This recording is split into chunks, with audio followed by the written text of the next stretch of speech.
Now, as I already said, we would try to avoid collisions if possible, but sometimes that's just not possible. We can end up with with multiple different names in the same shed.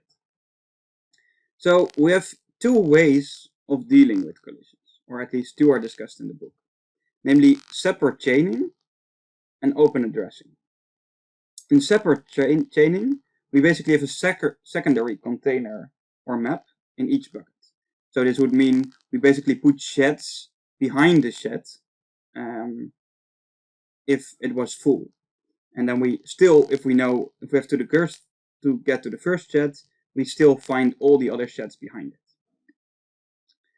The other way is open addressing. And what the idea is there is that we reuse other free sheds. So separate chaining could look a bit like this. So if we have the names spread over the sheds in this way, when we find a name that has to go in this shed, then we just put it with it in the shed, or maybe behind it.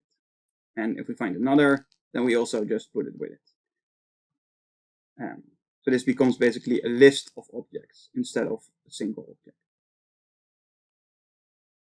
The other way is open addressing. And again, there's multiple ways to do this, but we'll discuss linear programming for now. So what we would do is, if we would add another thing to this shed, we instead add something to the shed besides it, to the right of it, or the next shed. And then if we do another to the next shed, and if the next shed is already full, then we put it in the shed after that.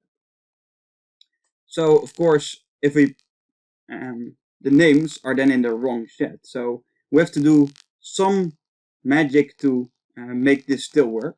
So for example, if we know we need to look into shed 10, then we need to also check the sheds behind that until we see an empty one. The book discusses a bit more about how this works in the implementation.